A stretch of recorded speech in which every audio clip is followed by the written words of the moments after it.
Hello, good evening आप सभी को। आई होप सब लोग बिल्कुल बढ़िया होंगे। तो स्टार्ट करते हैं आज का सेशन। आज आइए आप सभी लोग। Good evening sir ji and madam ji, most welcome आप सभी का। हम लोग आपको पता है इसमें रिवीजन कर रहे हैं अब फटाफट से अपना, है ना।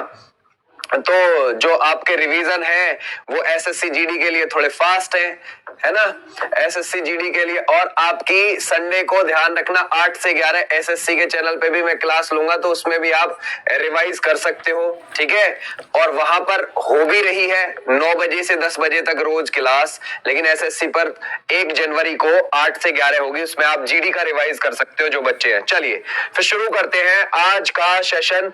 अब ध्यान रखो, मैं थोड़ी सी करंट अब कम रखूंगा। क्यों करंट कम रखूंगा ध्यान रखना, बिकॉज आपका एग्जाम बहुत नजदीक है। समझ गए ना आप लोग, आपका एग्जाम बहुत ज्यादा नजदीक है, इस वजह से मैं थोड़ी करंट अब कम रखूंगा, मतलब नई करंट, समझ गए, पुरानी तो आती रहेगी। चलिए शुरू करते हैं। 10 दिन अब दबा के अपना पढ़ लो, तुम रिवीजन कर लो। चलिए क्या बोलोगे इसमें से क्या बोला इसने, कहता है किस दिन को विश्व मस्तिष्क दिवस के रूप में मनाया जाता है, 5 या फिर 22 या फिर 9 या फिर 12, जरा बताना इसमें से क्या लगाओगे एक राइट आंसर, है ना। बोलता है किस दिन को विश्व मस्तिष्क दिवस के रूप में मनाया जाता है, क्या लगाओगे एक राइट आंसर। कहता है 5 या फिर 22 या फिर 9 या फिर 12, किसको, ब्रेन हेल्थ फॉर ऑल। ये आपको बताइए इसका थीम था इस बार का, ब्रेन हेल्थ फॉर, ध्यान रखोगे, ऑल। ये क्या था, ये इसका थीम था इस बार का, ये चीज ध्यान रखना। किस दिन को विश्व मस्तिष्क दिवस के रूप में मनाते हैं, ठीक है, ये ध्यान रखना 22 जुलाई, ये आप ध्यान रखोगे 22 जुलाई को हम मनाते हैं, ये ध्यान रखना। ब्रेन हेल्थ फॉर ऑल इस बार का थीम, ये याद रख के जाना है आपको, ठीक है, क्लियर हो जाएगी। अच्छा, किस ब्रेन की किसके बारे में अगर आपसे पूछे ना किसको प्रमोट करने के लिए, तो ध्यान रखोगे मल्टीपल, ठीक है, ये चीज ध्यान रखना, मल्टीपल स्क्लेरोसिस, ठीक है, स्क्लेरोसिस, इसको प्रमोट करने के लिए, अपने दिमाग की पॉजिटिविटी को प्रमोट करने के लिए हम विश्व मस्तिष्क दिवस मनाते हैं, ये चीज आप ध्यान रखोगे। क्लियर हो जाता है। पेपर में अगर या तो आ जाएगा मस्तिष्क दिवस लिख के, या आ जाएगा मल्टीपल स्क्लेरोसिस के बारे में, ये चीज ध्यान रखना कि इन दोनों में से किसको प्रमोट करने के लिए बनाते हैं।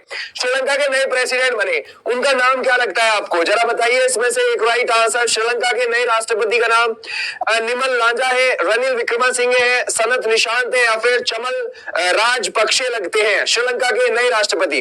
देखो आपको पता है यहाँ पर विदेशी मुद्रा भंडार खत्म हो गया था, है ना, ये चीज ध्यान रखोगे, विदेशी मुद्रा भंडार कहां पर, श्रीलंका के अंदर। तो जब ये विदेशी मुद्रा भंडार खत्म हुआ तो सीधी सी बात है इनकी इकोनॉमी फेल हुई, कुछ भी इंपोर्ट नहीं कर पा रहे थे अपने देश में, यानी कि वो आयात नहीं कर पा रहे थे, है ना, आयात नहीं कर पा रहे थे। और यहाँ पर आपको पता है इमरजेंसी लगी थी इस देश के अंदर, श्रीलंका के अंदर, और यहाँ के जो है राष्ट्रपति गोतयब, ये चीज ध्यान रखोगे, गोतयब राजपक्षे ये यहाँ से निकल लिए थे, गोतयब राजपक्षे यहाँ से निकल लिए थे, इनके राष्ट्रपति हट गए थे, राजपक्षे परिवार से थे। अब इनकी जगह पहले तो कार्यकारी राष्ट्रपति बने, कौन बने भाई पहले कार्यकारी राष्ट्रपति कुछ टाइम के लिए, रनिल विक्रमसिंघे, ये चीज ध्यान रखना, रनिल विक्रमसिंघे।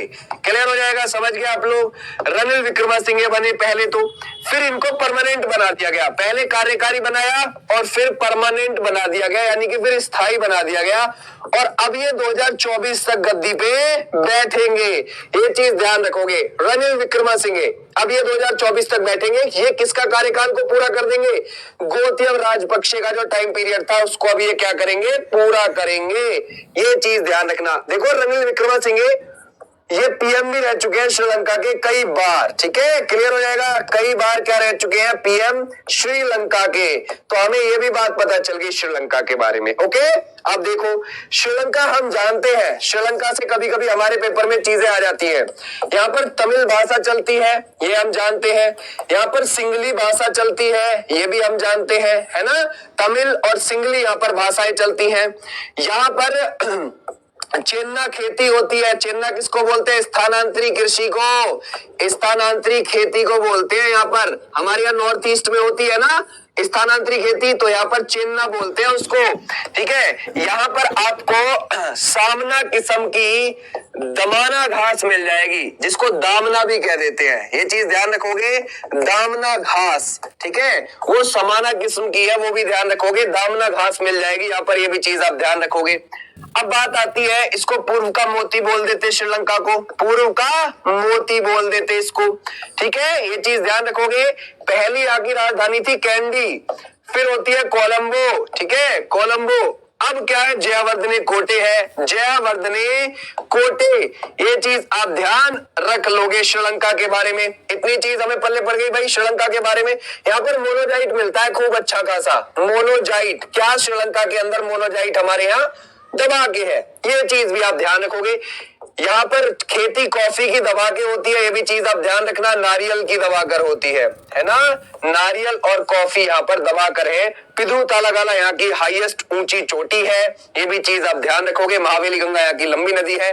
कल्कीओया नदी, महाराष्ट्र, भारत के महाराष्ट्र राज्य में स्थित एक धार्मिक शहर है शिरडी, या फिर आपको लगता है राजगीर, सोमनाथ या फिर कुशीनगर। ये मैंने कुछ दिन पहले एसएससी पे भी बताया। क्यों, ये ना जो चारों शहर है, इनमें से एक बार आ ही जाता है पेपर में। जैसे महाराष्ट्र में कौन सा है, इसमें से महाराष्ट्र में शिरडी है, याद रखना। ठीक है, शिरडी है। शिरडी क्यों जाना जाता है भाई, आपको पता है यहाँ पर कौन रहते थे अपनी मृत्यु तक, है ना। अपनी मृत्यु तक यहाँ कौन रहे थे, साईं बाबा। ये आपको पता है ना, साईं बाबा यहाँ रहे थे। ये चीज ध्यान रखना। 16 साल की उम्र में आ गए थे यहाँ पर, 16 साल की उम्र में आए और अपनी उम्र जब तक इनकी डेथ ना हो गई यही रहे। आप बोलोगे सर राजगीर, ये तो जी बिहार में है ना, बिहार में है और दो धर्मों से जुड़ा है, एक तो जैन से है प्लस बौद्ध से है। ये चीज ध्यान रखोगे, जैन बौद्ध दोनों धर्म से जुड़ा हुआ है राजगीर। और यहाँ पर 2500 साल पुरानी दीवार है, याद रखोगे, 2500 साल पुरानी आपको दीवार मिलेगी यहाँ पर। उसके बाद सोमनाथ, भाई सोमनाथ जो है गुजरात के अंदर है, और यहाँ पर ज्योतिर्लिंग आपको मिलेगा। क्या मिलेगा, ज्योतिर्लिंग मिलता है। ऐसा बोलते हैं कि सबसे पहला ज्योतिर्लिंग हमारे देश में यहीं पर उभरा था।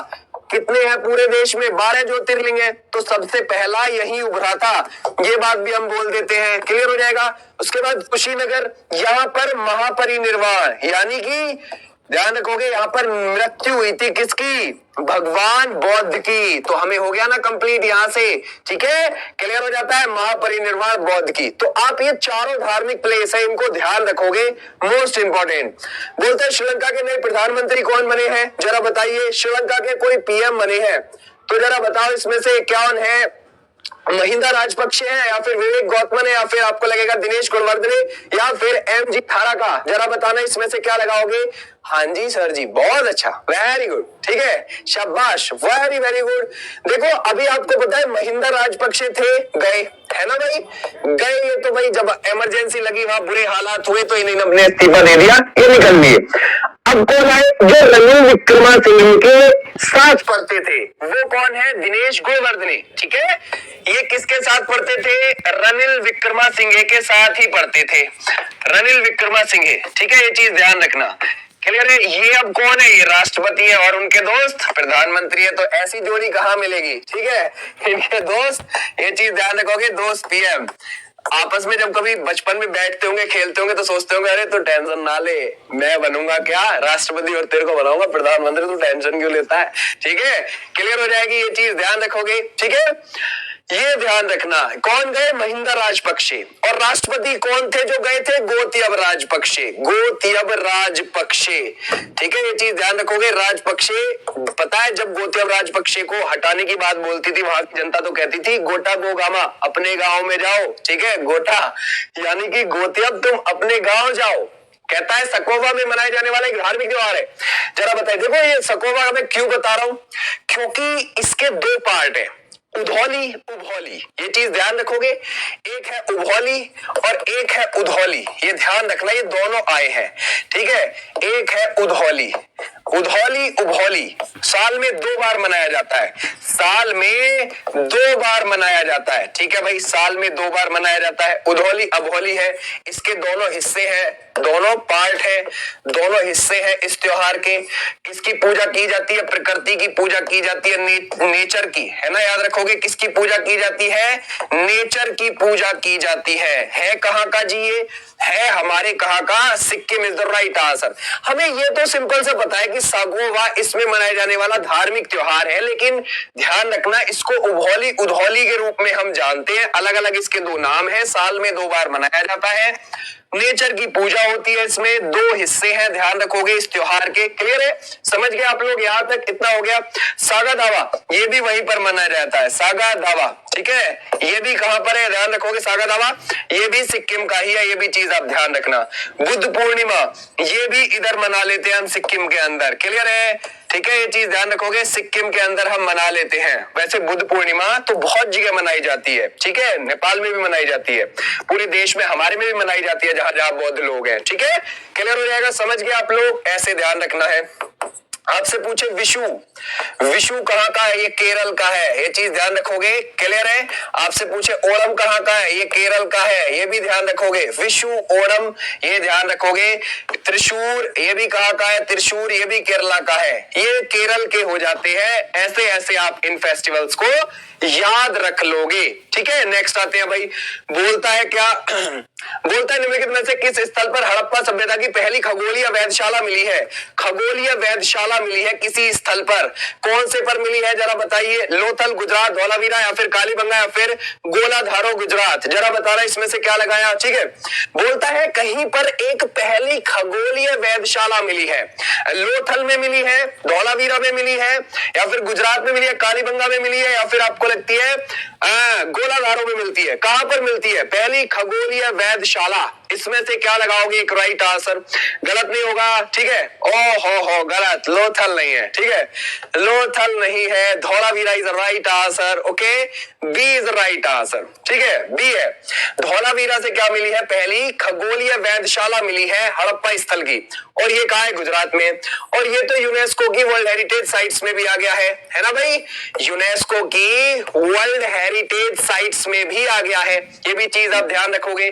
क्लियर हो जाता है? ये यूनेस्को की वर्ल्ड हेरिटेज साइट्स में 40वीं साइट है ना, आपको पता है, धौलावीरा गुजरात के अंदर से। ठीक है, अब यहां से आपको एकमात्र स्टेडियम भी मिला है, ये भी आप जानते हैं, स्टेडियम है ना, ये चीज ध्यान रखोगे। यहां से आपको तांबे के बर्तन भी मिले हैं, तांबे के बर्तन। ठीक है, यहां से आपको मिट्टी के बर्तन भी मिले हैं, मिट्टी के बर्तन भी मिले हैं, ये भी चीज आप ध्यान रखोगे। तांबे के बर्तन, मिट्टी के बर्तन, एकमात्र स्टेडियम है ना, ध्यान रखोगे। पानी का संरक्षण करना जानते थे ये, है ना, पानी का संरक्षण करना जानते थे, है ना, ये चीज आप ध्यान रखोगे। इसके भी प्रमाण मिले हैं यहाँ से, धौलावीरा से हमको। तो कई सारी चीजें हैं जो हमें यहाँ से मिली हैं, ध्यान रखना। क्लियर हो जाएगा? समझ गए?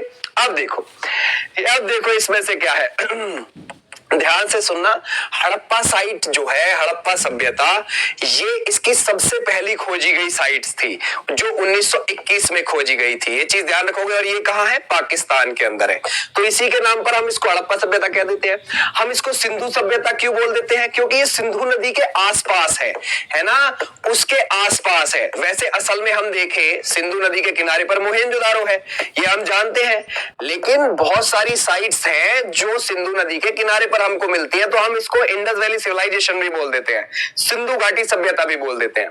पूरी की पूरी सभ्यता ध्यान रखना 12 लाख, ठीक है, और 12,99,000, ठीक है, 660 किलोमीटर स्क्वायर एरिया में, इतने में फैली हुई थी। ये बहुत बड़ी थी, है ना। कांस्य युगीन सभ्यता थी, कांस्य युगीन सभ्यता।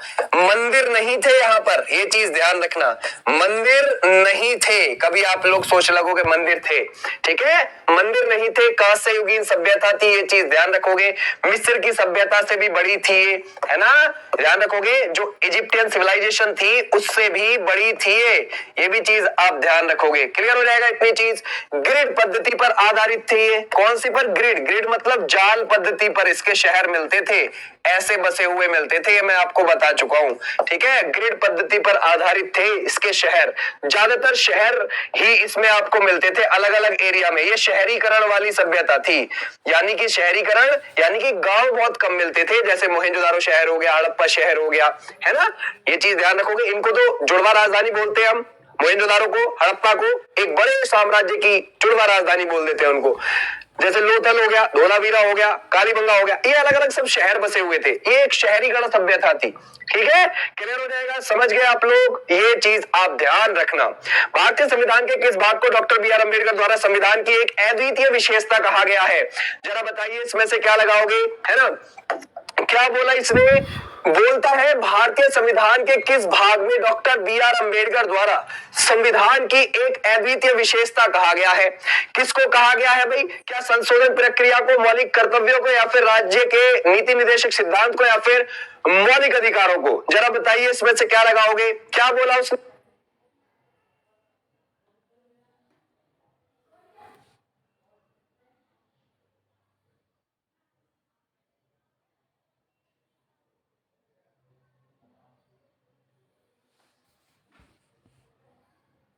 ध्यान रखोगे, है ना? तो मैं मान सकता था कि यहाँ पर हृदय और आत्मा आर्टिकल 32 को, है ना, तो मैं यहाँ डायरेक्टली बोल देता आर्टिकल 32, लेकिन वो तो नहीं है। डीपीएसपी है इसका आंसर। ठीक है, तो याद रखोगे, ये आपका आंसर हो जाएगा। क्लियर हो जाएगा? क्लियर है? यहाँ तक भारतीय संविधान के किस भाग को डॉक्टर बी आर अम्बेडकर द्वारा संविधान की एक अद्वितीय विशेषता कहा है? ठीक है, वो है राज्य के नीति निर्देशक सिद्धांत। लेकिन हृदय या आत्मा बोलते तो आर्टिकल 32, जिसके द्वारा आप जो है इन सारे जो मौलिक अधिकार होते हैं उनके थ्रू आप या तो 32 के थ्रू सुप्रीम कोर्ट चले जाओ, ठीक है, ध्यान रखोगे, सुप्रीम कोर्ट चले जाओ, या 226 आर्टिकल के थ्रू हाई कोर्ट चले जाओ, है ना? ये ध्यान रखोगे, इतनी चीज, ये चीज आप ध्यान रखना। लेकिन ये डीपीएसपी के लिए बोला है बी आर अम्बेडकर ने। डीपीएसपी आपको पता है कल्याणकारी राज्य का निर्माण करते हैं। किसका निर्माण करते हैं? कल्याणकारी राज्य का निर्माण करते हैं। ये चीज ध्यान रखना, है ना? एक वेलफेयर स्टेट बनाते हैं ये जो डीपीएसपी है। कहां से लिए गए हैं ये हमें पता है, आयरलैंड से लिए गए हैं, आयरलैंड के आयरिश संविधान से लिए गए हैं, ये हमको पता है। भाग किस में आते हैं? भाग 4 में आते हैं ये भी हमें पता है। और ये कौन से आर्टिकल में आते हैं? 36 से लेकर, ध्यान रखोगे, 51 तक। ओके, 36 से लेकर 51 तक आते हैं, भाग 4 में आते हैं डीपीएसपी। क्लियर हो जाएगा? यहां तक डीपीएसपी की एक चीज ध्यान रखना, इनको आप सुप्रीम कोर्ट में जाके चैलेंज नहीं कर सकते। राज्य के ऊपर है, राज्य अगर इनमें दी हुई चीजों को, अपनी मर्जी है उनकी, वो लगाए या ना लगाए, ठीक है, तुम्हारी शराब बंद करे या ना करे, हरे भरे पेड़ आपके यहाँ लगाए या ना लगाए आपके खेतों में, ठीक है, वो सरकार के ऊपर डिपेंड करता है। आप उसको लेके सुप्रीम कोर्ट पे जाके बार बार नॉक नहीं कर सकते कि जी हमारी जो यूपी गवर्नमेंट है ऐसा करती है, हरियाणा गवर्नमेंट ऐसा करती है। इनको लेकर नहीं जा सकते, चैलेंज नहीं कर सकते इनको, ठीक है, क्लियर हो जाएगा यहाँ तक? नेक्स्ट क्या बोलेगा? कुमाऊं रेजिमेंट के परमवीर चक्र प्राप्त करने वाले पहले व्यक्ति कौन थे? जरा बताओ, इसमें से क्या लगाओगे राइट आंसर? बोलता है कुमाऊं रेजिमेंट से परमवीर चक्र प्राप्त करने वाले पहले व्यक्ति आपको कौन लगते हैं? बीसी जोशी लगते हैं, या फिर आपको सिंह लगते हैं, या फिर शर्मा, या फिर आपको लगता है हवलदार चंद्रीचंद? इसको इंपॉर्टेंट लेके जाना, क्योंकि तुम एसएससी जीडी जा रहे हो देने, और ये कई बार रिपीटेड क्वेश्चन है उसमें, ठीक है। जरा बताना इसमें से क्या लगाओगे? भारत का आज तक का अगर हम देखें पहला परमवीर चक्र विजेता जो किससे आया था? कुमाऊं रेजिमेंट से आया था। बहुत अच्छा, वेरी गुड सोमनाथ, सब बच्चों ने ठीक आंसर दिया जाता है। Somnath is the right answer, सब बच्चों ने ठीक आंसर दिया, किसी का भी कोई गलत नहीं है जो बच्चों ने यहां तक दिया है। बहुत बहुत बढ़िया, एक नंबर आंसर, कई सारे बच्चों का ठीक आंसर है, वेरी वेरी गुड, सभी बच्चों का ठीक आंसर जिसने भी यहां तक दिया है। अच्छा, ये तो तुम्हारे सब बच्चों का ठीक है ना? अगर आपसे पूछने लगे सोमनाथ शर्मा पेपर में, ये कहने लगे कि जी ये डिजाइन किसने किया था जो परमवीर चक्र है? सावित्री, ये चीज नाम ध्यान रख सकते हो। मेजर सोमनाथ शर्मा, ठीक है, इन्हीं को मिला था ये परमवीर चक्र, ठीक है, परमवीर। लेकिन इस परमवीर चक्र को डिजाइन किसने किया, है ना? इसको डिजाइन किसने किया था? तो आप सावित्री का नाम बता सकते हो डिजाइन में, डिजाइन में बोलोगे आप सावित्री का नाम, ये चीज आप ध्यान रखना। इन्होंने क्या किया था? इसको डिजाइन किया था, ठीक है। अगर मैं इसे 2018 तक का आंकड़ा बताऊं, ये 21 लोगों को मिल चुका है। क्लियर हो जाएगा? समझ गए? और ज्यादातर ना, ये ध्यान रखना, ये मरणोपरांत ही मिला है, ठीक है, ये चीज आप ध्यान रखोगे, मरणोपरांत ही मिला है, ये भी चीज आप ध्यान रख सकते हो, ठीक है। 2018 तक कितने लोगों को मिला है? और पता है आर्मी के 20 लोगों को मिल गया, 21 में से 20 लोग आर्मी के हैं, ये भी बात आप ध्यान रखना, 20 लोग आर्मी के हैं 21 में से, ये चीज आप ध्यान रखोगे। 2018 तक 21 लोगों को मिला, ज्यादातर मरणोपरांत मिला है ये भी चीज आप ध्यान रखो। और ज्यादातर पाकिस्तान से जंग में हमारे जवानों को मिला है, ये भी चीज आप इसकी नोट डाउन कर सकते हो, ठीक है। अच्छा, अब ये बताओ आप कौन सी धातु का बना हुआ होता है? ये पेपर में आ जाए तो, कि ये किस धातु का बना हुआ होता है? क्या ये सोने का बना हुआ होता है, कांस्य का बना हुआ होता है, या फिर किसी और का बना हुआ होता है? जरा बताइए, इसमें से क्या लगाओगे राइट आंसर, है ना? पृथ्वी पर किसी वस्तु का वजन 150 न्यूटन है, और चंद्रमा पर उसका वजन क्या होगा? 75 न्यूटन होगा, 50, 150, या फिर आपको लगता है 25? क्या लगाओगे राइट आंसर? गलत नहीं होना चाहिए, एक बच्चा बोला bronze is the right answer, बहुत बढ़िया, ब्रॉन्ज वाले सब बच्चे ठीक है, जो बच्चे बोले ब्रॉन्ज वाले, ठीक है, बहुत बहुत बढ़िया, कई सारे बच्चों का ठीक है। और दीजिए इसमें से और दोगे इसमें से ब्रॉड वाले सब बच्चे ठीक है, कह रहा 150। सुधीर गलत हो जाना आपका, ठीक है, गलत हो जाना। 150 वाले 150 क्यों दे रहे हो? अब आप सोचो पृथ्वी पर किसी वस्तु का वजन इतना है, अब उसमें 6 का भाग कर दो, काम खत्म करो, है ना। 6 का भाग कर दो तो 25 नहीं बैठेगा, तो काम खत्म, क्योंकि वहां पर गुरुत्वाकर्षण कम है पृथ्वी के मुकाबले। ये चीज ध्यान रखोगे, गुरुत्वाकर्षण जो है वो कितना कम है, 1/6 पृथ्वी के मुकाबले। तो वहां पर जो होगा उसका 6 से भाग कर दो, आपका आंसर निकल आएगा यहां से, ठीक है। तो it is the right answer. अच्छा, आपसे पेपर ये कहने लगे क्या जी पृथ्वी का उपग्रह कौन है, तो पृथ्वी का उपग्रह एकमात्र चंद्रमा ही है, ध्यान रखना, एकमात्र चंद्रमा, ठीक है। चंद्रमा, चंद्रमा के बारे में मैं आपको कल बता चुका हूं, चंद्रमा का अध्ययन करना क्या कहलाता है, याद है, सेलो, ध्यान रखोगे, सेलेनोलॉजी, ये नाम आप ध्यान रखोगे, ठीक है, सेलेनोलॉजी, चंद्रमा का अध्ययन करना, ठीक है। अच्छा, हम चंद्रमा का कितना % हिस्सा देख पाते हैं पृथ्वी से? 57%। हम जो यहां से देखते हैं ना, वो सिर्फ पृथ्वी से 57% ही हमको चंद्रमा दिख रहा होता है, ठीक है। चंद्रमा पर एक लेबनिट्स पर्वत पड़ता है, ये भी चीज आप ध्यान रखोगे, लेबनिट्स पर्वत, क्लियर है। और ये कितना है, 10,668 मीटर ऊंचा, माउंट एवरेस्ट से भी ऊंचा है। ये साउथ पोल की तरफ पड़ता है चंद्रमा पर, चंद्रमा पर दक्षिणी ध्रुव की तरफ ये पड़ता है लेबनिट्स पर्वत, ये चीज ध्यान रखोगे। अपोलो 11 कब उतरा था यहाँ पर? अपोलो 11 1969 में उतरा था, ये चीज आप ध्यान रखोगे, जिसमें ये अमेरिका का यान था। इसमें कौन कौन थे? Neil Armstrong, okay, Neil Armstrong थे, ध्यान रखना, जिन्होंने पहली बार चंद्रमा पे, ध्यान रखोगे, पैर रखा। और इनके दोस्त जो इनके साथ थे उनका क्या नाम था? Bulge Aldrin, okay, bulge Aldrin, ये दूसरे व्यक्ति थे, ये चीज आप ध्यान रखोगे, क्लियर हो जाएगा यहां तक, ऐसे आप ध्यान रखोगे। जो इस पर आप काले काले धब्बे देखते हो ना चांद पर, हम कहते हैं अरे चांद में भी धब्बा है, दाग है, तो उनको शांति सागर कहते हैं। क्या कहते हैं? शांति सागर बोलते हैं, सी ऑफ ट्रांक्विलिटी, ये चीज आप ध्यान रखोगे। क्या बोलते हैं? सी ऑफ ट्रांक्विलिटी बोलते हैं उसको, ये चीज नोट डाउन कर लेना भैया। नेक्स्ट आता है, नेक्स्ट क्या बोलेगा? ये तो हो गया। बोलता है किस राज्य की सरकार स्वनिर्भर नारी योजना शुरू करी है? जरा बताइए इसमें से क्या लगाओगे? स्वनिर्भर नारी योजना, ये किस राज्य की? उत्तर प्रदेश, बिहार, मध्य प्रदेश, असम। इसको इंपॉर्टेंट लगा के ले जाना, ठीक है। चलो बताओ इसमें से क्या लगाओगे एक राइट आंसर, है ना। स्वनिर्भर नारी ये किसकी है? ये असम की है, ओके। असम के हेमंत बिस्वा शर्मा ने ये शुरू करी है, हेमंत बिस्वा शर्मा, ये ध्यान रखना, उन्होंने इसको शुरू किया है, याद रखना। और क्यों शुरू किया है? इन्होंने बोला कि यहाँ पे असम के जो लोग हैं, ठीक है, वो अपना प्रोडक्ट बनाए, है ना, वो अपने जिस भी चीज को बनाएंगे उसको हमारी वेबसाइट के थ्रू उसको ट्रैक किया जाएगा। उस वेबसाइट के थ्रू हम जो है आपका उत्पाद किस पे डाल देंगे? अपनी वेबसाइट पे, और हम उसका अच्छे दाम दिलाएंगे आपको, ठीक है, अच्छे दाम दिलवाएंगे। तो ये उसके लिए है स्वनिर्भर नारी योजना, असम के अंदर से, ये चीज आप नोट डाउन कर लोगे, क्लियर हो जाएगा, समझ गए आप लोग। Assam is the right answer. ध्यान रखना, असम ने अभी क्या करा है? उद्योग का दर्जा दिया है किसको? इसको खोपड़े में रखना, ठीक है, उद्योग का दर्जा दिया है किसको? ध्यान रखोगे, उसको पर्यटन को, ठीक है, अपनी जो टूरिज्म सेक्टर है ना, पर्यटन को उद्योग का दर्जा दे दिया इन्होंने, ठीक है, जो कि एक बहुत अच्छी बात है। बोलता है 2011 की जनगणना के आंकड़ों के अनुसार भारत के किस राज्य में लिंगानुपात सबसे कम है? कोई एक स्टेट है जहां पर आपको सेक्स रेशो 2011 के हिसाब से कम मिलता है, तो वो कौन सा है इसमें से स्टेट? हरियाणा, पंजाब, जम्मू कश्मीर या फिर बिहार? जरा बताइए। हाँ जी, एक बच्चा कह रहा क्रिप्टो इज फ्यूचर, ये पक्का वायरस वाला होगा ना कोई है ना, और नहीं वैसे नहीं होते। चलिए दीजिए क्या लगाओगे एक राइट आंसर बहुत बहुत बढ़िया, वेरी वेरी गुड, कई सारे बच्चों का ठीक है। जो हरियाणा बोला सब बच्चों ने ठीक आंसर दिया, हरियाणा इज राइट आंसर। यहाँ से HR is right answer, Anurani, सब बच्चों का ठीक है। आपको पता है अगर हम ज्यादा सेक्स रेशो देखेंगे तो कहां जाएंगे? ज्यादा में हम देखना पड़ेगा केरल का सेक्स रेशो, ये हमें पता है 1084 है ना भाई, 1000 पुरुषों पर, 1000 पर काउंट किया जाता है, ध्यान रखना सेक्स रेशो, 1000 पुरुषों पर महिलाओं की संख्या देखी जाती है। तो केरल में सबसे ज्यादा है, और सबसे कम में कहां मिलेगा आपको? हरियाणा में मिलेगा। अब हरियाणा में कितना है? ध्यान रखोगे, हरियाणा में आपको मिलेगा 879, 1000 पर, राइट, 1000 पुरुष पर इतनी महिलाओं की संख्या है। लेकिन वहां पर जब से बेटी बचाओ बेटी पढ़ाओ ये सब अभियान चले हैं तो थोड़ी वहां संख्या बढ़ने लगी है ना।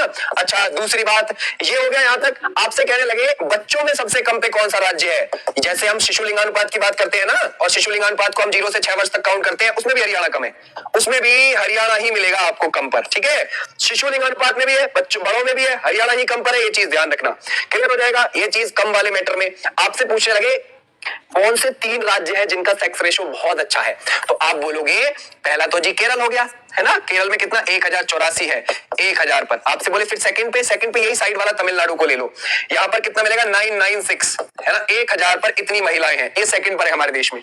तीसरे पे आप अरुणाचल प्रदेश को ले लो 993, राइट, 1000 पर। ऐसे ये टॉप 3 याद रख सकते हो आप, ओके, क्लियर हो जाएगा। ये है आपका सेक्स रेशो का हिसाब। देश का सेक्स रेशो कितना है 2011 के हिसाब से? पूरे कंट्री का 943, 1000 पुरुष पर इतनी महिलाएं देश में 2011 के अकॉर्डिंग। और 2001 में ये कितना था? ये था 930 943, 1000 पुरुष पर। तो कितना बढ़ा? 10 अंक बढ़ा ना बढ़ा भाई? 933 से 943 पहुंच गया। 2001 की सेक्स रेशो ये थी और 2011 की ये थी। क्लियर हो जाएगा भैया यहाँ तक? नेक्स्ट पर आते हैं। नेक्स्ट क्या लगाओगे? बोलता है निम्नलिखित में से कौन सा आलू का वैज्ञानिक नाम लगता है आपको? कोई एक है जो आलू का वैज्ञानिक नाम है, ठीक है, जरा बताना इसमें से क्या लगाओगे? डेकोस करोटा है या फिर ट्यूबरोसम है या फिर आपको लगता है सतविस या फिर मेलोंगेना लगता है? जरा बताइए इसमें से क्या लगाओगे? बहुत वेरी गुड, 943, बहुत अच्छा, बहुत बहुत बढ़िया, बी इज राइट आंसर। सब बच्चों का ठीक है, ओके, ध्यान रखोगे, ये इसका राइट आंसर। आपको पूछे आलू अनुसंधान संस्थान केंद्र कहाँ है? आलू अनुसंधान संस्थान कहाँ है? ये केंद्र कहाँ मिलेगा आपको? आप बोलोगे शिमला, ठीक है ना भैया? कहाँ बोल दोगे? शिमला इज राइट आंसर, है ना? अब देखो, आलू यहाँ का तो है नहीं, अमेरिका का है, ये आप जानते हो, है ना? अमेरिका का है, ये चीज ध्यान रखना। जैसे हम कह देते हैं जी हमारे देश में टमाटर कौन लेकर आया था, है ना? जैसे हम कह देते हैं टमाटर कौन लेकर आया था हमारे देश में, तो पुर्तगाली लेकर आए थे, याद रखना, ठीक है? क्लियर है? टमाटर पुर्तगाली। और जो आलू है वो वैज्ञानिक मतलब कहाँ का है? रूट्स इसकी जड़ मूल अमेरिका से है, ये चीज ध्यान रखोगे। क्लियर हो जाएगा? समझ गए? नेक्स्ट क्या बोलता है? कहता है संघ लोक सेवा आयोग के अध्यक्ष और सदस्य किस अवधि के लिए पद धारण करते हैं? भाई यूपीएससी की बात कर रहा है ना? वो यूपीएससी की बात कर रहा है। यूपीएससी के जो अध्यक्ष है, ठीक है, और जो उसके सदस्य हैं वो कितनी अवधि के लिए? 4 वर्ष के लिए, 5 वर्ष के लिए, 6 वर्ष तक के लिए, या फिर आयु कितनी उनकी डिपेंड करती है? कौन उनको बिठाता है गद्दी पर? और जो हमारा यूपीएससी है वो किसके अंडर आता है? आर्टिकल्स के अंदर। बहुत अच्छा, वेरी गुड, बहुत बढ़िया। अरे तुम होशियार हो गए हो और कुछ नहीं है, ठीक है? सब बच्चों ने ठीक आंसर दिया, very very good, 1 number answer. सब बच्चों का ठीक है। जिस बच्चे ने यहां तक दिया है सभी बच्चों का ठीक है, वेरी वेरी गुड। सब बच्चों का ठीक आंसर जिसने दिया part 14, 1 number, very good. Part 14 सब बच्चों का ठीक है। जिस बच्चे ने दिया भाग 14, 315, 323, एक बच्चे कह रहा अनुशंसा पर, बहुत अच्छा। गज्जू ने कुछ लंबा लिख रखा है। ए देखो क्या लिखोगे? 6 is the right answer.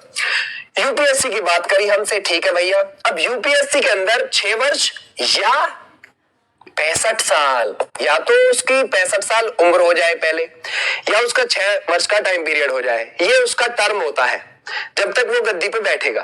Okay, clear हो जाएगा? ये यूपीएससी किस में आता है? भाग 14 में आता है, भाग 14 में आता है। और आर्टिकल किस में आता है भाई? 315 से लेकर 323 के बीच में आता है। अब इसी बीच में ध्यान रखना, यूपीएससी के साथ साथ क्या भी आता है ना? जो स्टेट के पीएससी के एग्जाम होते हैं, पब्लिक सर्विस कमीशन होते हैं ना स्टेट के अंदर, जिसको हम पीसीएस बोल देते हैं, वो भी इसी में ही आते हैं। अच्छा, अब उनकी उम्र कितनी होती है भाई? उनकी या तो 62 साल या 5 वर्ष है, ये चीज ध्यान रखोगे। या तो उनकी 62 साल या फिर 5 वर्ष होती है, ये चीज ध्यान रखना। ये पीसीएस वालों की होती है, जो स्टेट के चेयरमैन और उसके सदस्य बैठे हुए होते हैं। 62 साल 5 वर्ष, या फिर आप बोलोगे यहाँ पर 65 साल 6 वर्ष। Is right answer. क्लियर है? पेपर में पूछ लेता है कि हमें इसके बताओ इसका कितना है और उसका कितना है, ये ध्यान रखना, ठीक है? क्लियर है? अब एक बच्चा कह रहा है 62 वाले हैं, 5 वाले हैं, मनोज सोनी, नहीं, गलत हो जाएगा। अच्छा एक बात बताओ, पक्की बात है कि वो 5 साल तक ही बैठेगा यहाँ पे या 6 साल तक बैठेगा? बहुत सारे बच्चे गलत लिख रहे हैं, ठीक है? वो 6 साल तक बैठेगा यहाँ पे, ठीक है? 62 है। यहाँ 62 आएगी या 5 आएगी? जरा बताओ कमेंट में, कौन बच्चा लगाएगा? छोटी छोटी जो है ना गलती हमारे पेपर में भरती है, प्रॉब्लम होती है, ठीक है? 62 आएगी या 5-6 आएगी? यहाँ पर जरा बताओ, या तो ये 6 वर्ष आएगी या 5 वर्ष आएगी, तुमको क्या लगता है?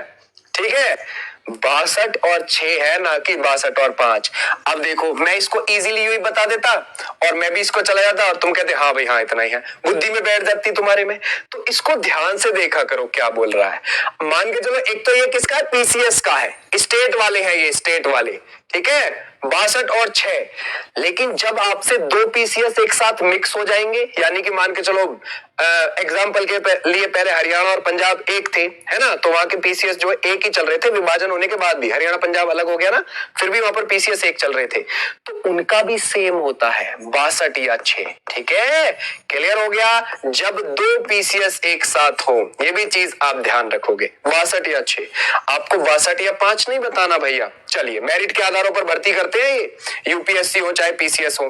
20वीं सदी के शुरुआती वर्षों में कांग्रेस में विभाजन की प्रक्रिया शुरू हुई थी। ठीक है भाई, क्या बोला उसने, 20वीं शताब्दी में कांग्रेस के विभाजन की प्रक्रिया शुरू हो गई। ठीक है, किस वजह से हुई, कांग्रेस आंदोलन की रणनीतियों की वजह से, कांग्रेस आंदोलन के उद्देश्य, या फिर कांग्रेस आंदोलनों में लोगों की भागीदारी, कुछ ना कुछ एक गलत रहा होगा तभी तो हुई है ना।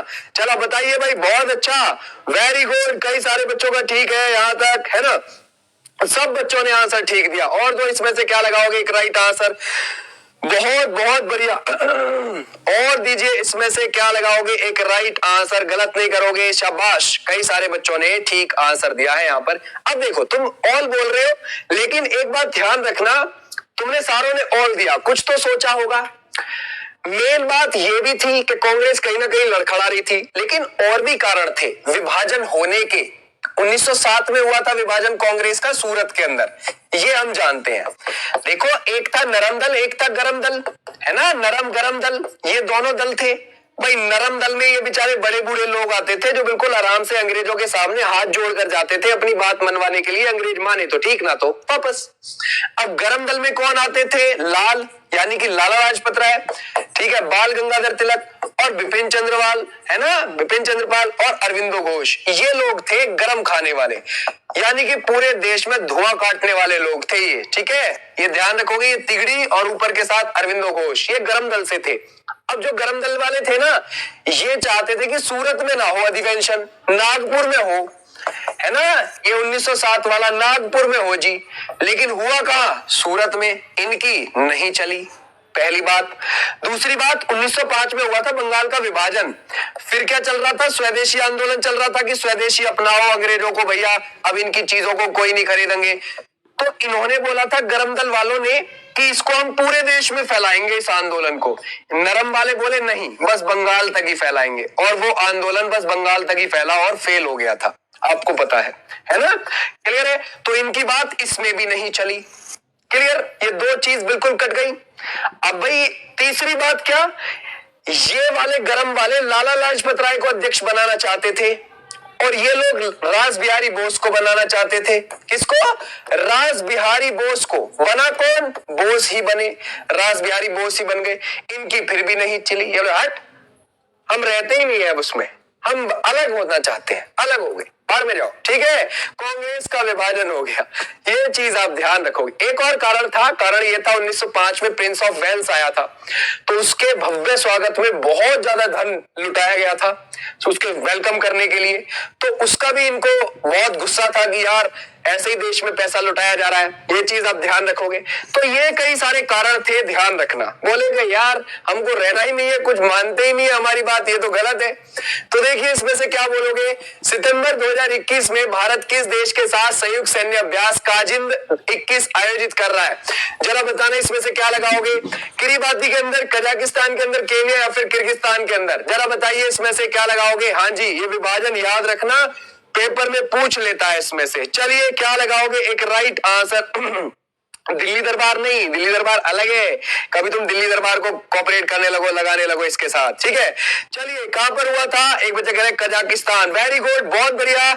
जो बच्चा कजाकिस्तान बोला, सब बच्चों ने ठीक आंसर दिया यहाँ पर, कजाकिस्तान वालों ने, वेरी वेरी गुड, सब बच्चों का ठीक है, काजिंद वहीं पर हुआ था, ये चीज ध्यान रखोगे, सब बच्चों ने ठीक आंसर दिया। ठीक है, 5वां संस्करण हुआ था और ये 10 सितंबर 2021 तक हो गया था कंप्लीट कजाकिस्तान के अंदर। ठीक है, क्लियर। आप बहुत सारी बायलैटरल एक्सरसाइज देखते हो, जैसे कि बोल्ड कुरुक्षेत्र, ये ध्यान रखोगे, बोल्ड कुरुक्षेत्र के बारे में जानते हो। बोल्ड कुरुक्षेत्र हमें पता है ये किस किस के बीच में होता है, भारत सिंगापुर, है ना, भारत सिंगापुर, ये चीज ध्यान रखोगे। अब आपसे पूछने लगे गरुड़ शक्ति, मुझे बताओ गरुड़ शक्ति किस किस के बीच होता है युद्ध अभ्यास, क्योंकि गरुड़ वरुड़ तो दोनों के दोनों किसके साथ होते हैं, फ्रांस के, ये तो दोनों फ्रांस के हैं, है ना भाई। लेकिन आपसे पूछा है गरुड़ शक्ति किस किस के बीच होता है, बताओगे, है ना, फ्रांस और भारत के साथ, ये चीज ध्यान रखोगे, ये गरुड़ वरुड़ दोनों है। ठीक है, और गरुड़ शक्ति किसके साथ है? आपसे पूछने लगे है ना, इव्या इंद्र, ये चीज आप ध्यान रखोगे, इव्या इंद्र ये किस किस के बीच है ना, ये भारत और रूस के बीच है, भारत प्लस रूस। धर्म गार्जियन आपसे पूछने लगे, धर्म गार्जियन के बारे में ये किसके किसके बताओगे? भारत प्लस जापान के बारे में बोल दोगे, भारत और जापान के बारे में बोल दोगे, है ना। ऐसे आपने ध्यान रखना है इन सब के बारे में, कुछ नए नए युद्ध अभ्यास है ना। बाकी तो आप ध्यान रख सकते हो। रैमपैक, रैमपैक एक नेवी का युद्ध अभ्यास है, बहुत बड़ा, ठीक है, बहुत अच्छा, इंडोनेशिया वाला बच्चा, वेरी गुड, ठीक है, बहुत बड़ा। कौन सा काल भारतीय मंदिर वास्तुकला की शुरुआत का प्रतीक है? ये आपने किया हुआ है रिवीजन के तौर पर, इसको देखो और फटाफट लगाओ। जरा बताओ इसमें से क्या लगाओगे, नंदगुप्त या फिर शुंग या फिर मौर्य? क्या बोला, कौन सा काल है जो आपको मंदिर वास्तुकला के हिसाब से बहुत है? भाई भूल गए, तिगावा का मंदिर याद रखो, है ना। ये मध्य प्रदेश में किसने बनवाया था? तिगावा मंदिर, मध्य प्रदेश, याद है ना, है ना, ध्यान रखोगे, क्लियर हो जाएगा। और एक भूतना नाचना मंदिर जो है ना, भूतना नाचना, ये चीज ध्यान रखोगे। भूतना नाचना, जिसको नाचना कुठारा बोल देते हैं डायरेक्ट, ठीक है, नाचना कुठारा लिख लो, नाचना कुठारा मंदिर, ये भी मध्य प्रदेश, है ना, ये चीज ध्यान रखोगे। और तिगावा मंदिर, नाचना कुठारा मंदिर, ये मध्य प्रदेश, ये किस काल के बने हुए हैं, है ना। तो आप इनमें से बता सकते हो ये दोनों हैं किसके? गुप्त काल के बने हुए हैं। गुप्त काल को मंदिर वास्तुकला की शुरुआत का प्रतीक मानते हैं। गुप्त काल में जैसे आर्यभट्ट ने शून्य की खोज करी थी, आपको पता है आर्यभट्ट ने शून्य की खोज किस काल में करी थी? इसी काल में करी थी, ये भी चीज आप ध्यान रखोगे, है ना। आर्यभट्ट ने साइन का सिद्धांत भी दिया था, जया का सिद्धांत भी दिया था, लेकिन इसको और ज्यादा शुद्ध किसने किया था? वराहमिहिर ने किया था, ये आपको पता है, वराहमिहिर। ये किसके टाइम की बात हो रही है? ये गुप्त काल की बात होती है। गुप्त काल की नींव किसने रखी थी? श्रीगुप्त ने, राइट, श्रीगुप्त ने। इसके बाद कौन आया? घटोत्कच। इसके बाद कौन आया? चंद्रगुप्त फर्स्ट आया, जिसने गुप्त संवत चलाया था, याद है ना, ठीक है, ये याद रखा करो। 319 में क्या चलाया था? गुप्त संवत, है ना। ये किसने चलाया था? संवत, इसने चंद्रगुप्त फर्स्ट ने, चंद्रगुप्त फर्स्ट ने, ये ध्यान रखो, क्लियर है, गुप्त संवत। ये चीज आप ध्यान रख सकते हो कभी भी आपसे पेपर में आए। नेक्स्ट आता है भाई, नेक्स्ट क्या लगाओगे? नेक्स्ट बोलता है नासिक के शिलालेखों पर किस राजा की उपलब्धियां दर्ज हैं? ये आपको पता होना चाहिए, फटाफट दो इसमें से, है ना। नासिक के शिलालेखों पर किस राजा की उपलब्धियां दर्ज लगती है आपको? इसमें से गौतमीपुत्र शतकर्णी, अशोक है, खारवेल है, या फिर इनमें से कोई नहीं? नासिक के अभिलेख, नासिक के जो शिलालेख थे वहां से आपको पता है बहुत सारे सिक्के भी मिले हैं, है ना, वहां से नासिक से सिक्के भी मिले हैं। ये किसके टाइम के मिले हैं? गौतमीपुत्र शतकर्णी के टाइम पर, है ना। और ये कौन थे? ध्यान रखोगे, आंध्र सातवाहन बोलते थे हम इनको। कौन से राजा थे? आंध्र सातवाहन, ये ध्यान रखना आप, ठीक है। आंध्र सातवाहन, आंध्र सातवाहन की किसने करी थी? सिमुक ने स्थापना, ये चीज ध्यान रखोगे, इस वंश की स्थापना सिमुक ने करी थी। शीशे के सिक्के इन्हीं लोगों ने सबसे पहली बार चलवाए थे। कौन से सिक्के? शीशे के सिक्के इन्हीं लोगों ने चलवाए थे सबसे पहले, क्लियर है। इनमें एक राजा हुआ करता था हाल, वो क्या था? बहुत बड़ा कवि था, ये चीज आप ध्यान रखोगे। उसने क्या लिखी थी? गाथा सप्तशती, ये चीज आप ध्यान रखोगे, उसी ने लिखी थी गाथा सप्तशती, ठीक है। हाल इनका राजा भी था, एक बड़ा कवि भी था। और उसके बाद में गौतम बुद्ध शतकर्णी आता है, वो गौतम पुत्र शतकर्णी। तो गौतमी पुत्र शतकर्णी, ध्यान रखना, इनकी माताओं के नाम इनके नाम के पहले लगे हुए होते थे, जैसे यहाँ पर गौतमी है। ऐसा बोलते हैं कि इसने, इसके घोड़ों ने तीनों समुद्र का पानी पिया था, ऐसे बोल देते हैं, ये पढ़ा रखा है आपको। फारेनहाइट और सेल्सियस किस तापमान पर इक्वल हो जाते हैं? जरा बताइए इसमें से क्या लगाओगे? फारेनहाइट और सेल्सियस किस तापमान पर इक्वल हो जाते हैं? तो क्या लगाओगे इसमें से? -410, 574, या फिर आपको लगाओगे 40 डिग्री या फिर -40 डिग्री? गलत हो जाएगा बी आर भैया, ठीक है, गलत हो जाएगा। और क्या लगाओगे इसमें से? सोच के आंसर करो, है ना, है ना। क्या लगाओगे भाई? आंद्रे सेल्सियस ने तो ये दिया था, ये पैमाना दिया था आंद्रे सेल्सियस ने, और गैब्रियल ने ये दिया था, है ना। इनका पूरा नाम यही तो था, गैब्रियल फारेनहाइट और आंद्रे सेल्सियस, है ना। ये चीज आप ध्यान रखोगे, -40 degree is right answer. -40 degree पर ध्यान रखोगे दोनों तापमान इक्वल हो जाते हैं। अब एक और चीज ध्यान रखना, कभी आपसे पूछे, एक और चीज ध्यान रखना, देखो आपसे कह सकता है कितने डिग्री पर पानी जो है बर्फ बन जाएगा।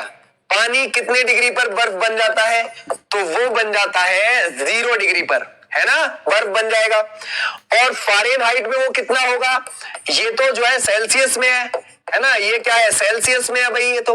लेकिन आपसे फ़ारेनहाइट पूछने लगे, फ़ारेनहाइट, तो आप क्या बोलोगे? 32, याद रखोगे 32 डिग्री।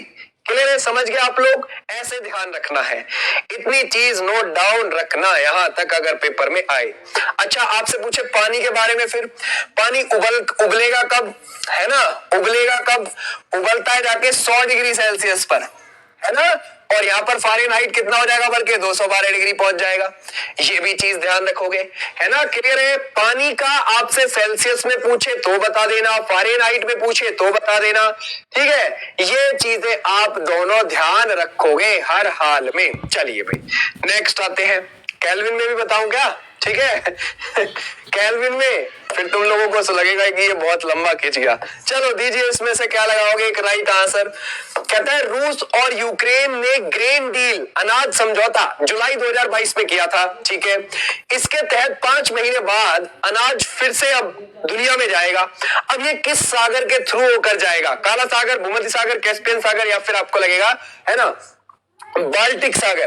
तो भाई सीधी सी बात है, काला सागर से ही होकर जाएगा, ठीक है। ये है आपका ब्लैक सी, ये है आपका यूक्रेन, ये है आपका रसिया, ठीक है। यहां पर अजोव सागर है, पूछ सकता है क्योंकि अब बहुत हाईलाइटेड था ये, आपको पता है। तो इन दोनों के बीच कहां हुआ? तुर्की में समझौता हुआ था। ये चीज ध्यान रखोगे, कहां पर हुआ? तुर्की में समझौता हुआ, ठीक है। अब तुर्की में जब हुआ तो यूनाइटेड नेशन के महासचिव कौन है? एंटोनियो गुटरेस, एंटोनियो गुटरेस वहां पर थे, ठीक है, याद रखोगे ये थे।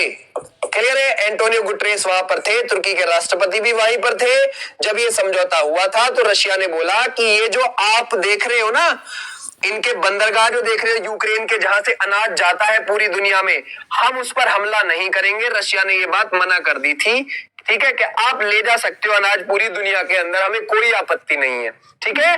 क्लियर है? तो इस चीज को लेकर समझौता हुए, कहां पर हुआ? तुर्की के अंदर हुआ। अब तुर्की से एक बात, तुर्की ध्यान रखना, तुर्की इसका नाम हुआ है, ठीक है, क्या हुआ है? तुर्की। और तुर्की का यूरोप में भी तो ये वाला हिस्सा बसा हुआ है, बाकी ये सारा एशिया में बसा हुआ है, ठीक है। और ध्यान रखना, जो तुर्की का यूरोप में हिस्सा बसा हुआ है उसको बोलते हैं थ्रेस। क्या बोलते हैं? थ्रेस, इस वाले हिस्से को, और इस वाले को अनातोलिया बोलते हैं। जो तुर्की का एशिया में बसा हुआ है उसको क्या कहते हैं? अनातोलिया। अनातोलिया, अनातोलिया का पठार भी तुर्की में ही है, ठीक है। इसकी राजधानी क्या है? अंकारा, अंकारा राजधानी है यहाँ की। और आपसे पूछने लगे इसका सबसे बड़ा शहर कौन सा? इस्तांबुल, यहाँ जिसको पहले कुस्तुंतनिया बोलते थे, इस्तांबुल इसका बड़ा शहर है। और ये यूरोप वाले हिस्से पे बसा हुआ है इसके, यानी कि थ्रेस वाले हिस्से पे बसा हुआ है, बड़ा शहर हो जाता है इसका। इसको पहले क्या बोलते थे? कुस्तुंतनिया बोलते थे, ठीक है, कुस्तुंतनिया। ये चीज आप ध्यान रख लेना, ओके, क्लियर हो जाएगा? समझ गए आप लोग? यहाँ का संविधान कब लागू हुआ? 8 देशों से सीमा लगती है तुर्की की, 8 देशों से यहाँ का संविधान लागू हुआ था 1924 में। कमाल पाशा पहले राष्ट्रपति थे यहाँ के, कमाल पाशा, जो 1923 में बैठ गए थे। ये चीज आप ध्यान रखोगे, और संविधान लागू होता है 1924, ठीक है।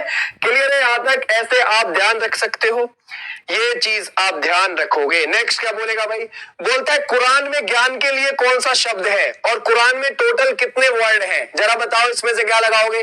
कुरान में ज्ञान के लिए कौन सा शब्द प्रयोग किया जाता है? जरा बताना। ऐसे तो हम अल कुरान भी बोल देते हैं, अल कुरान, अल तंजिल भी बोल देते हैं, अल तंजिल ये भी बोल देते हैं हम, है ना, याद रखोगे। अल कुरान भी बोल देते हैं कुरान को, अल तंजिल भी बोल देते हैं हम इसको कुरान को। तो कुरान में ज्ञान के लिए कौन सा वर्ड यूज होता है? ठीक है, बच्चा कह रहा है इल्म, इस्लाम नहीं है, ठीक है, गलत हो जाएगा। ठीक, इसमें कौन सा? इल्म, इल्म, तुमको इस चीज का इल्म नहीं है, मतलब तुमको इस चीज का ज्ञान नहीं है ना, ऐसे बोल देते हैं ना। तो बस वही तो चीज लेनी है, तो ये चीज ध्यान रखो। अब देखो, आप इसको ज्ञान को डायरेक्टली इल्म से भी नहीं बोल सकते डायरेक्टली कि हाँ भाई आपको ज्ञान नहीं है, इल्म नहीं है। इल्म कई सारी चीजों का एक ग्रुप है, मतलब एक ऐसा इंसान जिसके पास अपने खुद के सिद्धांत भी हो, उसके अंदर एक तहजीब भी हो, उसके अंदर व्यवहारिक तरीका होना चाहिए, कई सारा एक ग्रुप मिला के जब इल्म को सपोर्ट करता है, ठीक है, ये चीज ध्यान रखना, क्लियर हो जाएगा। कुरान में कितने वर्ड है? 77,430, ये भी चीज आप नोट डाउन रख सकते हो। नेक्स्ट क्या लगाओगे? निम्नलिखित में से कौन सी पहाड़ियां हिमालय और मैदानों को जोड़ने वाली श्रृंखला का काम करती है? कोई एक पहाड़ी है हमारे देश में जो हिमालय से भी कनेक्ट है और मैदान से भी कनेक्ट है, तो वो कौन सी है जो जुड़ी हुई है? तो आप लगाओगे इसमें से मोरनी की पहाड़ियां, ये हरियाणा के पंचकुला में है। ये कहां है जी? हरियाणा के पंचकुला में है, ठीक है, और इनकी औसतन हाइट 1267 मीटर है। ये चीज ध्यान रखोगे, हरियाणा के पंचकुला वाले हिस्से में ये पड़ती है मोरनी की पहाड़ियां। ये हिमालय से भी जुड़ी हुई है और हरियाणा के मैदानी भाग से भी जुड़ी हुई है। अब इनकी सबसे ऊंची चोटी है करो, ये हरियाणा की सबसे ऊंची चोटी है जो 1499 मीटर ऊंची है असली में, लेकिन वहां की HSSC है ना, जो HSSC पड़ती है वहां पर, ठीक है, वो क्या मांगती है? वो कहती है जो ये HSSC है ये, ठीक है, ध्यान रखोगे। नहीं, HSSC only, HSSC Haryana staff selection commission. ये जो है ये कहती है कि ये 1499 नहीं है, 1467 मीटर ऊंची है। अब तुम्हें वो याद नहीं रखने का है, तुम्हें ये याद रखने का है कि करो हरियाणा के अंदर पड़ती है, ठीक है, क्लियर हो गया, समझ गए आप लोग। नेक्स्ट आता है, नेक्स्ट पड़ता है नीति आयोग की शासी परिषद में कौन शामिल है भाई? नीति आयोग है ना। अब इसकी शासी परिषद में कौन कौन शामिल है जरा बताओगे? इसमें से क्या लगाओगे एक राइट आंसर? तो आप लगाओगे इसमें से प्रधानमंत्री और सभी मुख्यमंत्री, या फिर मुख्यमंत्री विशेष और विशेष कोई, ठीक है, या फिर प्रधानमंत्री सभी मुख्यमंत्री और उपराज्यपाल, ठीक है, या फिर और कोई और, ठीक है। क्या लगाओगे एक राइट आंसर? पहली बात, नीति आयोग एक थिंक टैंक है, ठीक है, थिंक टैंक है, ये चीज ध्यान रखना हमारी सरकार का। और किसकी जगह आया था? योजना आयोग की जगह आया था, योजना आयोग की जगह आया था, राइट। कब आया था? 1 जनवरी 2015 को आया था, राइट। अच्छा, इसका अभी अध्यक्ष कौन होते हैं? PM होते हैं इसके अध्यक्ष हमेशा, ये चीज ध्यान रखोगे। अध्यक्ष कौन? PM। आप बोलोगे उपाध्यक्ष कौन है अभी इसके? उपाध्यक्ष ध्यान रखना ये आ सकता है GD में सुमन बेरी वाला, ठीक है, सुमन बेरी वाला, क्योंकि बदले हैं आ सकता है। इसके CEO को भी ध्यान रखोगे, CEO कौन है? परमेश्वरन अय्यर, ठीक है, याद रखोगे परमेश्वरम अय्यर, ये भी ध्यान रखना। तो इसमें कौन आते हैं भाई? इसमें आते हैं सी इज राइट आंसर, ठीक है, प्रधानमंत्री सभी मुख्यमंत्री और उपराज्यपाल। देखो, प्रधानमंत्री तो हो गए जो इसकी अध्यक्षता करते हैं, शासी परिषद की अध्यक्षता कौन कर रहे होते हैं? प्रधानमंत्री। वैसे भी नीति आयोग के अध्यक्ष प्रधानमंत्री होते हैं, और सभी राज्यों के मुख्यमंत्री हो गए। अब केंद्र शासित प्रदेशों में जहां पर उपराज्यपाल बैठे हुए हैं वो, ठीक है, क्लियर हो जाएगा, समझ गए आप लोग? तो ये आप ध्यान रखोगे, क्लियर है यहां तक। नेक्स्ट क्या बोलता है? दो नदियों के बीच की उपजाऊ भूमि क्या कहलाती है? दो नदियों के बीच का एरिया है उसको हम क्या कहते हैं भाई? जल विभाजक बोलते हैं, जल विभाजन, दोआब या फिर तराई। तो आप बोलोगे सर दोआब बोलते हैं इसको, ये दो नदियों के बीच के एरिया को दोआब कहा जाता है, जैसे कि गंगा यमुना दोआब, जैसे कि हम बोलते हैं ब्यास और सतलुज का दोआब, है ना, जिसको हम बिस्त दोआब बोल देते हैं पंजाब के अंदर, है ना। तो ऐसे नदियों के बीच का एरिया क्या है? दोआब कहलाया जाता है। नेक्स्ट क्या बोलेगा? उस शहर का नाम बताइए जहां हाल ही में देश का पहला कचरा महोत्सव आयोजित किया है। कहां पर देश का पहला कचरा महोत्सव आयोजित किया गया? रांची या फिर राजनगर या फिर बिलासपुर या फिर आपको लगता है रायपुर? तो आप बोलोगे 2018 में हुआ था जी, 3 दिवसीय था, 3 दिन का था, ये चीज ध्यान रखोगे। 3 दिन का 2018 में आयोजित हुआ था। कहां पर? ये रायपुर में हुआ था, छत्तीसगढ़ के, ओके, छत्तीसगढ़ के रायपुर में पहला कचरा महोत्सव वहीं पर मनाया गया था, ये चीज ध्यान रखोगे। 2018 में 3 दिन का। छत्तीसगढ़ में ध्यान रखना 11 किसकी सीटें हैं? लोकसभा की सीटें हैं। 5 किसकी सीटें हैं? राज्यसभा की सीटें हैं, है ना। 90 किसकी है? विधानसभा की सीटें हैं, ये चीज आप ध्यान रखोगे, क्लियर है, समझ गए आप लोग? ऐसे आपने ध्यान रखना है, ठीक है। Chhattisgarh is right answer. Next, निम्नलिखित में से कौन डेक्कन एजुकेशन सोसाइटी से संबंधित था? 1884 में स्थापना होती है उसकी, ये चीज ध्यान रखोगे। डेक्कन एजुकेशन सोसाइटी की 1884 में हुई थी स्थापना, और इससे ये तीनों ही लोग संबंधित थे, ठीक है। गोपाल गणेश अगरकर, बाल गंगाधर तिलक, महादेव बल्लाल नामजोशी, और बताता हूं एक गोले करके थे, ध्यान रखोगे, गोले वो भी थे, ये चीज आप ध्यान रखोगे। और न्यायमूर्ति महागोविंद रनाडे, ये भी इससे संबंधित थे जिस टाइम पे, याद रखोगे रनाडे, इसकी स्थापना होती है, ये ध्यान रखोगे। क्लियर है, इन सभी से संबंधित है। आगे जाके इनके बाद इसको किसने संभाला था? गोपाल कृष्ण गोखले ने संभाला था। ध्यान रखोगे, गोपाल कृष्ण गोखले जी ने इस सोसाइटी को संभाला था। किसके साथ मिलकर? डी के कर्वे के साथ। ठीक है, डी के कर्वे के साथ मिलकर इस सोसाइटी को आगे बढ़ाया था। ये चीज आप ध्यान रखोगे। लेकिन हमसे संस्थापक पूछे उसके, तो आप नहीं, संबंधित ही पूछे, संस्थापक नहीं पूछे। मैं तुम्हें संस्थापक बता रहा हूं। संस्थापक कौन कौन थे? गोपाल कृष्ण अगरकर, बीजी तिलक, ये चीज ध्यान रखोगे। और ये भी थे जब स्थापना हो रही थी, गोले भी थे, महागोविंद रनाडे भी थे, उस टाइम पे स्थापना हो रही थी। बाद में इससे ये दो भी जुड़ गए। चलिए नेक्स्ट क्या बोलेगा? भारत का सबसे ऊंचा वाटरफॉल किधर? ठीक है, भारत का सबसे ऊंचा वाटरफॉल, ये आपको पता होना चाहिए। नए नए बच्चों को तो इजीली पता होना चाहिए। कर्नाटक, आंध्र प्रदेश, असम या फिर महाराष्ट्र। तो आप क्या बोलोगे? ठीक है, अब देखो महाराष्ट्र में कौन सा? पांडव, पांडव प्रपात मिलेगा आपको। पांडव प्रपात महाराष्ट्र के अंदर मिलता है। ठीक है, क्लियर हो जाती है। लेकिन कर्नाटक में कौन सा मिलता है? हमारा सबसे ऊंचा कुंचिकल वाटरफॉल मिलेगा, है ना, वाराही नदी के ऊपर है, ये सबसे ऊंचा है, वाराही नदी के ऊपर है। ये चीज ध्यान रखोगे। क्लियर हो जाएगा, समझ गए आप लोग। जोग जलप्रपात वहीं पर मिलेगा, कर्नाटक के अंदर ही। बड़े पानी कहाँ मिलेगा? है ना, कीनकुट्टी कहाँ मिलेगा? केरल में मिलेगा कीनकुट्टी। बड़े पानी कहाँ मिलेगा? बड़े पानी उड़ीसा में मिलेगा। ठीक है, ऐसे आपने ध्यान रखने हैं। लांगशियांग वाटरफॉल कहाँ मिलेगा? मेघालय में। एलिफेंट मेघालय में। नोआकलिकाई मेघालय में। चलो, भारत की संविधान सभा की सदन समिति के पहले अध्यक्ष कौन थे? क्या बोला उसने? भारत की संविधान सभा की सदन समिति के पहले अध्यक्ष कौन थे इनमें से? तो वो कौन थे? पट्टाभी सीतारमैया थे। ये मध्य प्रदेश के पहले राज्यपाल भी थे, मध्य प्रदेश के पहले राज्यपाल भी थे। ये चीज आप ध्यान रखोगे। समझ गए ना आप लोग? ठीक है, क्लियर हो जाएगा, समझ गए।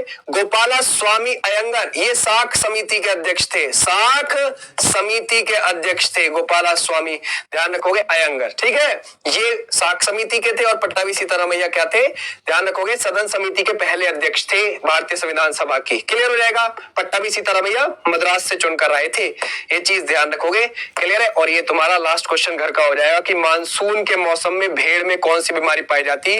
मैं 9 बजे मिलूंगा आपको। 9